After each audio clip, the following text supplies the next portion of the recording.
नमस्कार दोस्तों, हमारे इस चैनल में आप सबका स्वागत है। जैसा कि आप सबको मालूम है कि पिछले एक साल से लॉकडाउन के कारण स्कूल बंद पड़े हैं, जिसके कारण से बच्चों को घर में ही ऑनलाइन पढ़ाई करनी पड़ती है। और कई जगह तो ऐसे हैं प्री प्राइमरी क्लासेस हैं, छोटी कक्षाएं हैं, जिसमें बच्चों को ऑनलाइन क्लास देना बड़ा ही मुश्किल होता है। इसमें सबसे बड़ी जिम्मेदारी होती है पालकों की। पालक जब तक बच्चों को घर में नहीं पढ़ाएंगे, ऑनलाइन क्लासेस का महत्व नहीं है, क्योंकि टीचर्स होमवर्क देते हैं, परंतु जब तक पालक उन होमवर्क को देखकर उसके आधार पर एक टीचर की तरह बच्चों को नहीं पढ़ाएंगे, बच्चे आगे नहीं बढ़ पाएंगे। जरा सोचिए, जो बच्चा आज क्लास 1 में है, अगले साल प्रमोट होके ऑनलाइन क्लास के जरिए क्लास 2 में जाता है, और यदि उसको बेसिक जानकारी नहीं है तो वो क्लास 2 में कैसे अपना प्रदर्शन कर पाएगा, अच्छा पढ़ाई कर पाएगा। इसलिए ये बहुत ही ज़रूरी है कि पालक एक टीचर की तरह बच्चों को गाइड करे और उनको पढ़ाए। हमारे इस चैनल के माध्यम से मेरा प्रयास रहेगा कि आने वाले 1-2 महीने में जो स्कूल बंद रहेंगे, मैं अपनी तरफ से बच्चों को जो घर में बैठे हैं, घर में हैं, उनको अपने तरफ से पालकों को और बच्चों को ऐसे गाइड करूं कि वो घर में अच्छे से पढ़ के आने वाले समय में जो अगले क्लास में जाए, चाहे वो क्लास 1 हो, PP1 हो, PP2 हो, क्लास 2 हो, 3 हो, 4 हो, प्री प्राइमरी से लेके प्राइमरी तक मेरा प्रयास रहेगा कि बच्चों को अच्छी तरीके से गाइडेंस कर सकूं, जानकारी दे सकूं। तो आइए कुछ उपाय जैसे आपको बताता हूँ। छोटे बच्चे हैं, जैसे अरुण कक्षा के बच्चे हैं, अब उनको, अरुण से मेरा तात्पर्य है PP1, तो PP1 के बच्चे हैं, अब जिनको एडमिशन कराया गया था परंतु स्कूल जा नहीं रहे हैं, अब उनको अगले साल PP2 में जाना है, प्रमोट तो करना पड़ेगा। अगर प्रमोट नहीं करते हैं तो भी बच्चों को कम से कम बेसिक नॉलेज घर में पालकों के द्वारा दिया जाना चाहिए। छोटी छोटी चीज़ें हैं, जैसे अंग्रेजी में आपको A से Z तक की जो लेटर्स हैं उनका नॉलेज होना चाहिए, ABCD A से Z तक। उसको छोटे छोटे बच्चों को बोल के अभ्यास कराएं। पहाड़ा जैसे गिनती होता है, पहाड़ा तो खैर बहुत दूर की बात है, गिनती है, तो गिनती के लिए क्या करेंगे, 1 to 10 तक, कम से कम PP1 से PP2 के बच्चों को 1 to 10 तक की गिनती आनी चाहिए, A से Z तक। और उसके बाद हिंदी में आ से लेके ज्ञ तक, तो आ से लेके ज्ञ तक की आवश्यकता नहीं है, केवल आ से लेके आहा तक। इन चीज़ों का बेसिक नॉलेज होना चाहिए। तो परंतु इनका नॉलेज कैसे हो, तो उसके लिए आप बच्चों को घर में बैठा के छोटी गीत, पोएम्स एवं कविताओं के माध्यम से, या कुछ कलर्स के माध्यम से, कुछ बुक जिनके माध्यम से बच्चों को दिखाकर घर में बैठाकर पढ़ाकर बच्चों को आप नॉलेज दे सकते हैं। नमस्कार। अब देखिए, जैसे क्लास PP2 का बच्चा है, PP1 से PP2 में जाता है, PP1 में पढ़ नहीं पाया है, उसको आगे बेसिक नॉलेज होना चाहिए। अंग्रेजी के कुछ लेटर्स की जानकारी होनी चाहिए, हिंदी में 1 to 10 का नॉलेज होना चाहिए, और जैसे अपना मैथ्स का हो गया, इंग्लिश का हो गया, फिर हिंदी में आ से आहा तक का नॉलेज होना चाहिए।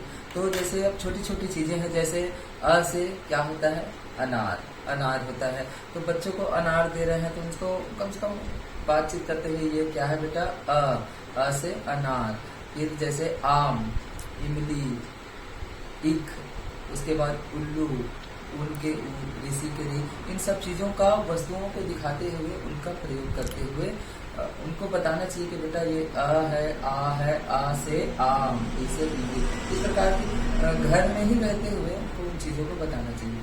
अंग्रेजी, जैसे बच्चों को अंग्रेजी का ज्ञान कराना है, तो कुछ छोटी छोटी चीज़ें जनरल, जिन चीज़ों का हम उपयोग घर में करते हैं, जैसे कि ये हो गया पेन, है ना, तो P फॉर पेन, ठीक है, E फॉर आई। तो ऐसे कुछ छोटी छोटी चीज़ें अंग्रेजी के, जिन वर्डों का उपयोग करें अंग्रेजी में बोलें, ताकि बच्चों को उन चीज़ों का नॉलेज हो। अब हो गया मैथ्स का नॉलेज, मैथ्स के नॉलेज के लिए जैसे कुछ भी चीज़ें हैं, जैसे ये कितने पेन हैं, एक पेन है, ये कितनी उंगलियां, दो उंगलियां हैं। तो 1 to 10 तक का छोटी छोटी बेसिक नॉलेज आप अपने द्वारा, आप सब समझदार हैं, बच्चों को करा सकते हैं। अब उसके बाद बच्चों को थोड़ा बहुत ए से जेड तक, आजकल के बच्चे बहुत ही आगे निकल गए हैं, उन्हें PP1 क्लास में पहुंचे नहीं रहते, उनको सब नॉलेज हो जाता है, ए टू जेड तक बच्चे सीख जाते हैं। और आप पेरेंट्स भी सिखा सकते हैं, तो ए टू जेड तक सीख गए। उसके बाद 1 to 10 तक बोलना भी आ गया, अ से आह तक बोल सकते हैं। अब जैसे मेरे यहाँ मेरा बच्चा है जयदीप, ये अभी क्लास PP2 में है, अपना घर में बैठा हुआ है। मैंने इसको कुछ होमवर्क दे दिया, बेटा तेरे को आपको ए से जेड तक पूरा नॉलेज है, उसको ए से जेड तक बोल लेता है। अब मैं जानना चाहता हूँ कि ए से जेड तक वो बोल तो लेता है, परंतु उसको अच्छे से याद भी है कि नहीं, कि ए के बाद क्या आता है, सी के बाद क्या आता है। मैं एक होमवर्क देना चाहता हूँ उसको। जैसे मैंने एक होमवर्क दे दिया, ए के बाद ये स्पेस छोड़ दिया, ए के बाद दे दिया सी के बाद स्पेस छोड़ दिया, लिख दिया ई के बाद स्पेस छोड़ दिया, लिख दिया जी। अब देखता हूँ कि ये कर पाता है कि नहीं।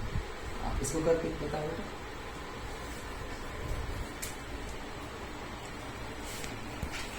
जब तक, हाँ ठीक, आगे देखो। हाँ, और आगे दिखाओ,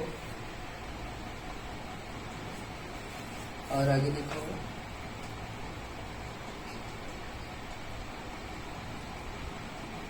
ठीक, और आगे आप देखो। जब तक, हाँ, जब तक वो लिखता है, आगे और कुछ बातों की चर्चा करूंगा आपको।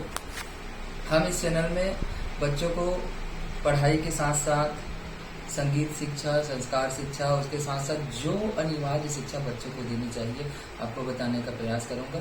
ये केवल एक प्रारंभिक मेरा एक मार्गदर्शन था, इसलिए इस वीडियो को मैं लंबा नहीं करना चाहूँगा।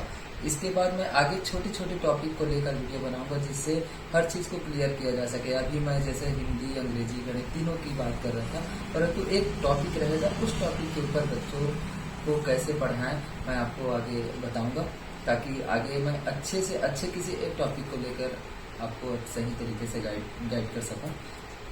तो मेरा इस वीडियो को बनाने का उद्देश्य पहला एक यही है कि बच्चों को पालक बिल्कुल घर में गाइड करें और उनके पाठ्य पुस्तक के आधार से उनको होमवर्क दें। पहले पालक उन पुस्तकों को पढ़ें और पढ़ने के बाद उस टॉपिक पर बच्चों को पढ़ाने का प्रयास करें कि बेटा ये क्लास 1 में ये चीज़ें हैं, तो माफ कीजिएगा, पार्ट 1 में या लेसन 1 में ये चीज़ें हैं, तो उसको पालक पढ़ के उसके आधार पर जो बेसिक चीज़ें हैं उनको बताने का प्रयास करेंगे और एक टीचर की तरह उनको गाइड करेंगे, ताकि आने वाले कक्षाओं में उनको दिक्कत मत हो। और उनको गाइड कैसे करना है और किन तरीकों से उनको आगे लेके जाना है, उसके लिए मैं आपको गाइड करूंगा। और मैं चाहूँगा कि आप प्लीज़ मेरा जो चैनल है उसको लाइक करें, सब्सक्राइब करें, ताकि मैं जो भी गाइडलाइन आपको करूं वो आपको आगे मिलता रहे। मैं अपनी पूरी कोशिश करूंगा कि एक शिक्षक होने के नाते अपने भैया बहनों को अच्छी तरीके से मार्गदर्शन कर सकूं। आइए देखते हैं जयदीप ने अपना होमवर्क किया है कि नहीं, दिखाइए। ये देखिए, अभी जैसे मैंने उसको छोड़ के दिया था ABC, यहाँ पे A और C के बीच उसने B लिख दिया, C और E के बीच उसने D लिख दिया, E और G के बीच F लिख दिया। इस तरीके से Z तक उसने कर दिया। इसका मतलब है A से Z तक उसको अभी तक अच्छा नॉलेज है। तो इससे बच्चों को छोटा छोटा होमवर्क आप देते रहेंगे, तो इससे बच्चे क्या करेंगे, उनका नॉलेज बढ़ता रहेगा, पढ़ाई में रुचि भी आता रहेगा। तो इसी तरीके से बहुत सारी चीज़ें मैं एक एक छोटे छोटे टॉपिक लेके आपको बताऊंगा। धन्यवाद, आपने जो वीडियो इतने देर तक देखा। आगे पुनः मिलेंगे दूसरे वीडियो में, तब तक के लिए आपको धन्यवाद। अच्छा, एक और चीज़ कहना मैं भूल गया था। आपको कुछ भी प्रश्न मुझसे पूछने हो, आपको कोई भी समस्या हो बच्चों की शिक्षा से संबंधित, तो प्लीज़ मुझे कमेंट्स बॉक्स में कमेंट्स करें और आप जो भी प्रश्न पूछेंगे, जो भी आपकी समस्या होगी, मैं उन्हें सुलझाने का प्रयास करूंगा। और प्लीज़ चैनल को लाइक करें, सब्सक्राइब करें, और ताकि मैं बच्चों को और आगे शिक्षा देने के लिए और उनको मार्गदर्शन करने के लिए हमें प्रोत्साहन मिलता रहे। वंदे मातरम। धन्यवाद।